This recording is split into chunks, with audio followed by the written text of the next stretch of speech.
I want to talk to you about 7 ways you can be a joyful entrepreneur.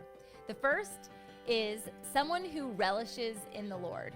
So I want you to be self-reflective in this, and I also hope that you're convicted/activated in becoming more joyful as an entrepreneur, because I know it can be hard. I know there are days that feel tough. I know there are moments where you feel isolated.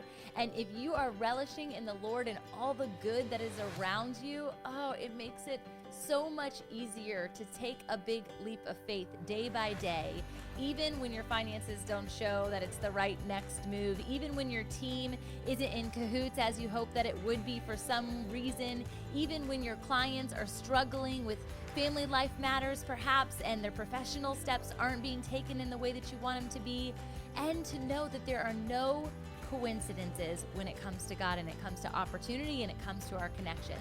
So relish in Him and He'll show off for you.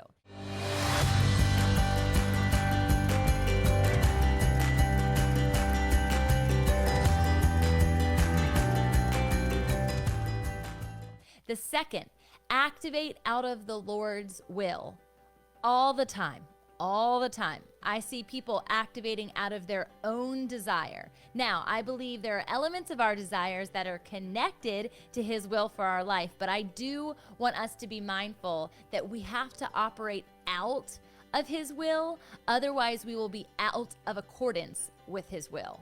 This is super important. So activate in alignment. When we're aligned here vertically, we operate willingly. We operate in stewardship rather than selling. We are serving. We become servant leaders when we serve horizontally out of this alignment zone. So activate out of the Lord's will. Number 3 is to stand on purpose in every situation. On purpose. That means on top of your purpose. That means you are on the rock. The firm foundation in which you stand is on Him. And therefore there should not be this shaky syndrome, this shaky ground, this unknowing, this wavering. Today I will, tomorrow I won't. I don't know. I'm not, the what ifs, right?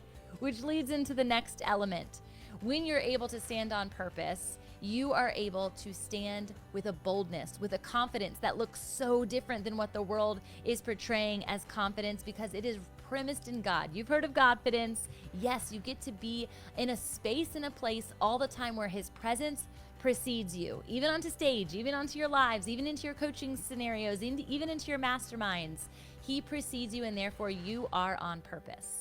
Number 4 is to renew your mind daily. I almost went into the cycle of warfare that our minds get stuck in when it comes to limiting beliefs, when it comes to false realities, when it comes to the what ifs. What ifs aren't bad if you come up with an action plan, if you're solution minded. Stay out of the warfare that exists in here and renew your mind daily by being in the Word, by prayerfully considering everything that's going on, and to go back to 1, relish in the Lord, because He is going to use all things for good, even the heartaches and the heartbreaks. Number 5, wait on the Lord. Y'all can tell by how fast I talk that I can outpace some people. I can go fast. I can move with the swiftness, right? I can go hard in the paint. I do not like to hustle. I hustled hard for a long time in my 20s, and it led to a major crash and burn.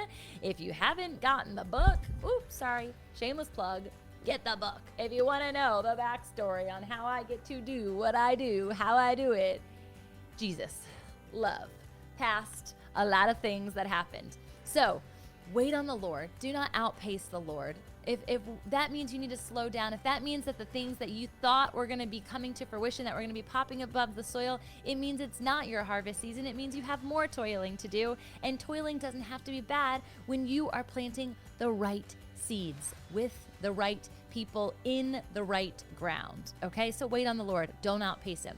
Number 6 is ask the Lord what to do next with your business plan. Those who ask of the Lord will be answered. Seek Him and you will find. This is associated to your business plan. I can tell you what to do next. I can tell you what I would do next. But as a business coach, you might think that's my job. It's not. It is not. It is to help you see and hear what He is telling you to do.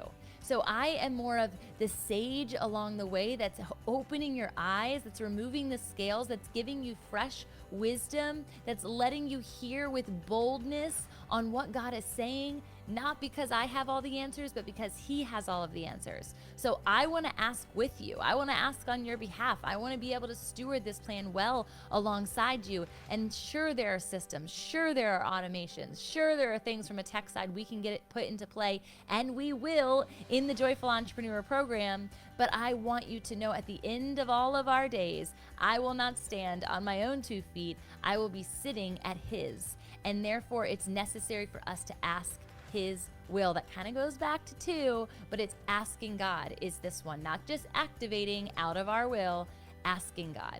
Last but not least, 7, lucky number 7, the completion number, is to create with the Lord. When I get to play, when I get to stand in color, when I get to stand in His promise of play every single day, prosperity, abundance, those things organically happen. 1, because they're a part of His promise, and 2, because I become a magnet of energy. Do you feel this energy? This is at the end of my day. I've been up for 12 hours at this point, already done my workouts, already got my water and food intake for the day, all of these things, and yet I know that when I get to create with Him, He will bring the wisdom, He will bring the word, He will bring the energy, and we have to stay playful. Childlike faith brings so much to fruition in the imagination and the dream state of what He's deposited into your heart to be manifest here on earth as it is in heaven. So if you were curious, when I talk about being a joyful entrepreneur, this is what I mean. Rewind, take 2, make sure you listen to this. Like I said, I want you to be activated, but I also want you to be convicted. Iron sharpens iron, right? There's definitely areas that I could be better. We are, after all, always becoming as a joyful entrepreneur. Don't get stuck in the rut of what the secular world, what the world is telling us to do when you're meant to stand out and be different. Let's be joyful. Bye.